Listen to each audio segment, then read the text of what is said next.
Durant la fin des années 40, des chercheurs russes ont gardé 5 personnes éveillées pendant 15 jours en utilisant un gaz expérimental basé sur des stimulants. Ils étaient enfermés dans un environnement scellé afin de pouvoir contrôler leur consommation d'oxygène de manière à ce que le gaz ne les tue pas, étant donné qu'il était toxique à partir d'une concentration élevée. Ça a eu lieu avant l'invention des caméras à circuit fermé. Il n'avait donc que des microphones et des fenêtres de verre épais d'une douzaine de centimètres en forme de hublot qui permettaient de les surveiller. La chambre était équipée de lits d'appoint sans literie, d'eau courante et de toilettes, et contenait des livres et suffisamment de nourriture sèche pour qu'ils puissent tenir à 5 pendant plus d'un mois.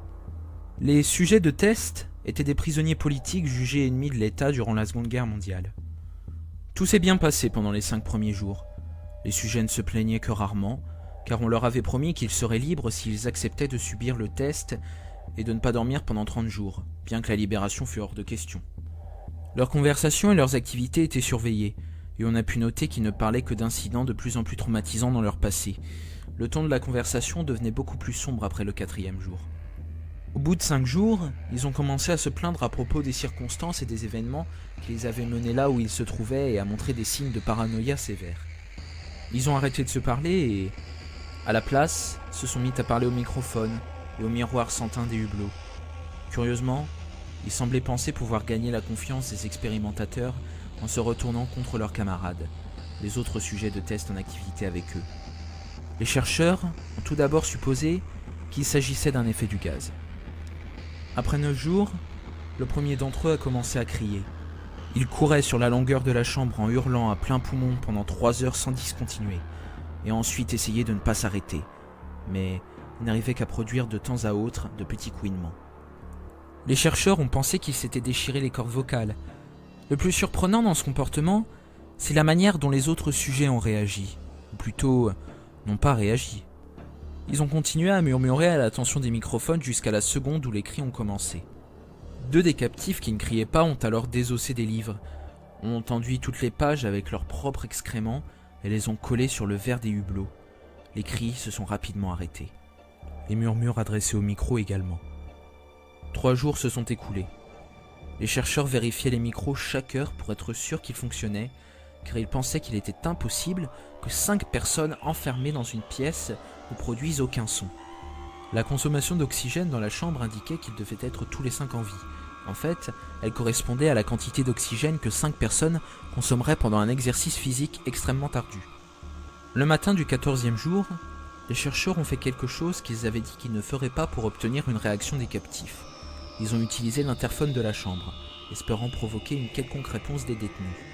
Ils avaient peur qu'ils soient morts ou dans un état végétatif. Ils ont annoncé « Nous allons ouvrir la porte pour tester les microphones. Restez loin de la porte et allongez-vous sur le ventre par terre ou vous serez abattus.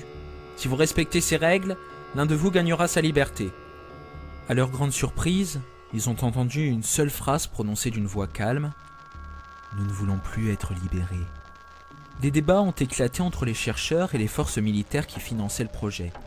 Comme il était impossible d'obtenir d'autres réponses en utilisant l'interphone, il a finalement été décidé que la porte de la chambre serait ouverte à minuit, le 15e jour. La chambre a été vidée du gaz stimulant et remplie avec de l'air frais, et des voix provenant des micros ont immédiatement commencé à protester. 3 voix différentes ont commencé à supplier, comme s'il en allait de la vie de l'amour de leur vie, de remettre le gaz. La chambre a été ouverte et des soldats ont été envoyés à l'intérieur pour retrouver les sujets du test. Ils ont commencé à hurler plus fort que jamais et les soldats ont rapidement fait de même lorsqu'ils ont vu ce qui était à l'intérieur. 4 des 5 sujets étaient toujours vivants, bien que l'état dans lequel ils étaient ne fût pas qualifiable de vivant. Les rations de nourriture des 5 jours précédents n'avaient pas été touchées.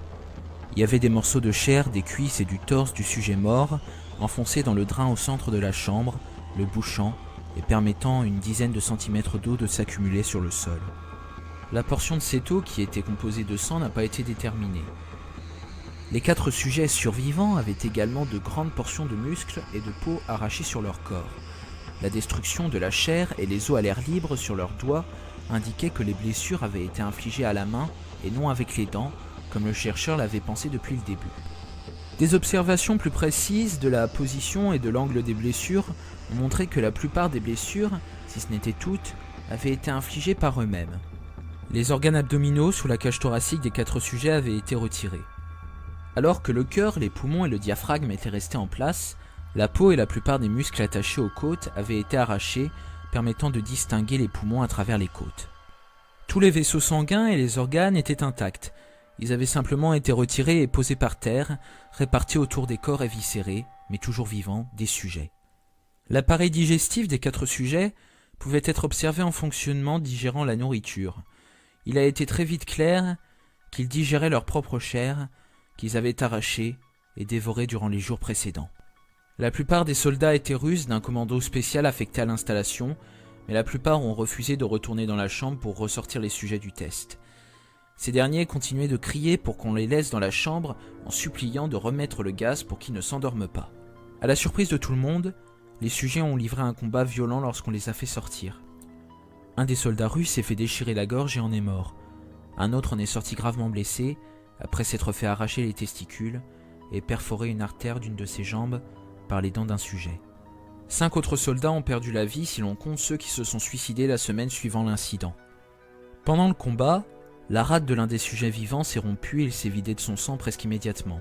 Les chercheurs médicaux ont tenté de l'endormir, mais cela s'est révélé inutile. On lui a injecté plus de 10 fois la dose maximale pour un être humain d'un dérivé de la morphine et il continuait de se battre comme un animal enragé, brisant les côtes et les bras d'un des docteurs. On a pu constater que le cœur a continué à battre pendant 2 minutes entières après que l'hémorragie l'ait amené à un point où son système vasculaire était rempli davantage d'air que de sang. Même après qu'il se soit arrêté, il a continué de crier pendant 3 minutes, s'efforçant d'attaquer quiconque venait à portée, en répétant continuellement le mot « plus », de plus en plus faiblement, jusqu'à ce qu'il soit réduit au silence. Les 3 sujets tests survivants ont été immobilisés et transférés dans une installation médicale. Les 2 ayant encore leur corde vocale intacte continuaient de supplier le retour du gaz pour rester éveillés. Celui des 3 ayant le plus de blessures a été emmené dans le bloc opératoire dont l'installation disposait. Durant la procédure devant le préparer pour le remplacement de ses organes internes, il s'est réveillé immunisé aux sédatifs qui lui ont été administrés dans le but de le mettre en condition pour l'intervention chirurgicale. Il se débattait furieusement contre ses liens lorsque le gaz anesthésiant a été apporté pour le mettre hors de combat. Il a réussi à déchirer la quasi-totalité d'un bandeau de cuir épais de 10 cm attaché à un de ses poignets, même avec le poids d'un soldat de 90 kg qui essayait de maintenir ce poignet immobile. Une quantité juste supérieure à la normale a été nécessaire pour l'endormir, et à la seconde où ses paupières se sont fermées, son cœur s'est arrêté. Pendant l'autopsie du sujet test qui est mort sur la table d'opération, il a été révélé que son sang contenait 3 fois la concentration normale d'oxygène. Les muscles qui étaient toujours attachés à son squelette étaient affreusement déchiquetés. Il s'était brisé 9 os dans sa lutte pour ne pas être maîtrisé. La plupart à cause de la force que ses propres muscles avaient exercée sur eux. Le second survivant avait été le premier du groupe à commencer à crier. Ses cordes vocales étant détruites, il était incapable de supplier ou de protester contre l'opération et n'a réagi qu'en secouant violemment la tête pour montrer sa désapprobation lorsque le gaz anesthésique a été amené près de lui. Il a secoué la tête pour faire oui lorsque quelqu'un a suggéré, à contre-cœur, d'essayer l'opération sans anesthésie et n'a pas réagi pendant les 6 heures qu'ont nécessité le remplacement de ses organes abdominaux et la tentative de les recouvrir avec ce qui restait de peau.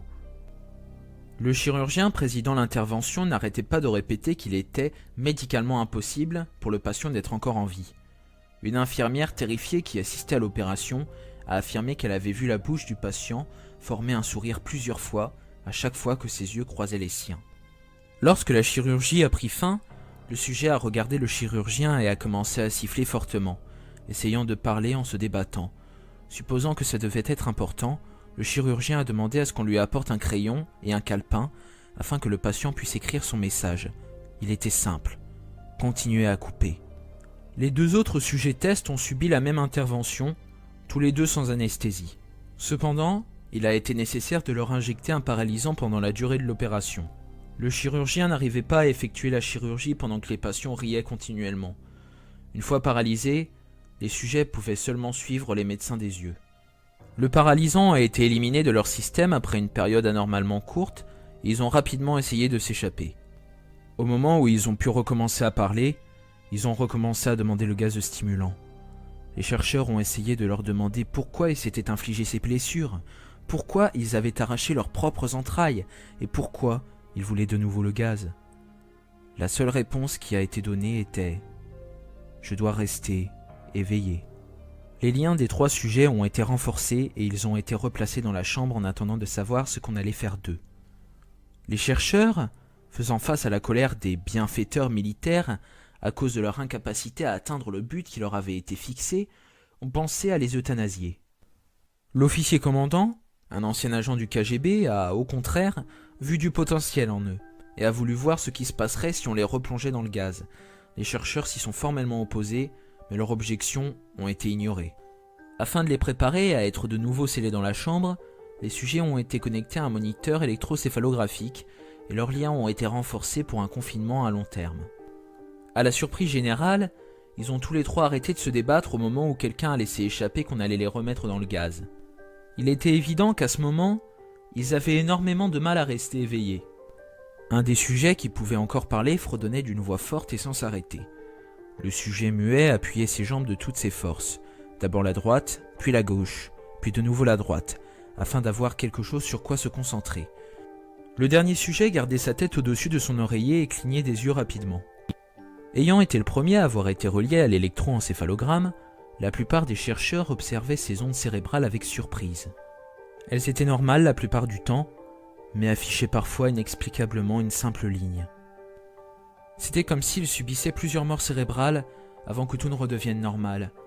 Comme il se concentrait sur le papier qui sortait du moniteur, seule une infirmière a vu ses paupières se fermer au moment où sa tête est retombée sur son oreiller. Ces ondes cérébrales se sont immédiatement muées en celles du sommeil profond, puis la ligne droite est apparue pour la dernière fois, alors que son cœur s'arrêtait. Le seul sujet restant en état de parler s'est mis à crier pour être scellé immédiatement. Ces ondes cérébrales montraient la même ligne droite que celui qui était mort après s'être endormi. Le commandant a donné l'ordre de sceller la chambre avec les 2 sujets à l'intérieur, ainsi que 3 chercheurs. Un des 3 qui ont été nommés a immédiatement sorti son revolver et a tiré une balle entre les 2 yeux du commandant, puis a retourné son arme contre le sujet muet, lui faisant également sauter la cervelle. Il a ensuite pointé son arme vers le sujet restant, toujours attaché au lit tandis que les membres restants de l'équipe médicale et de recherche fuyaient la pièce. « Je ne me laisserai pas enfermer là-dedans, avec ces choses. Pas avec vous !» a-t-il crié à l'homme attaché à la table. « Qu'est-ce que vous êtes » a-t-il demandé. « Je dois le savoir. » Le sujet a souri. « Est-ce que vous avez oublié si facilement » répondit le sujet. « Nous sommes vous. Nous sommes la folie qui est cachée en chacun d'entre vous, suppliant d'être libéré à tout moment dans votre esprit animal. Nous sommes ce dont vous vous cachez toutes les nuits dans vos lits. Nous sommes ce que vous réduisez au silence, à la paralysie, lorsque vous rejoignez le paradis nocturne que nous ne pouvons fouler. » Le chercheur a marqué un arrêt, puis il a visé le cœur du sujet et a fait feu. L'électroencéphalogramme a alors affiché une ligne droite, tandis que le sujet s'étranglait, laissant faiblement échapper ces quelques mots. « Si près d'être libre. »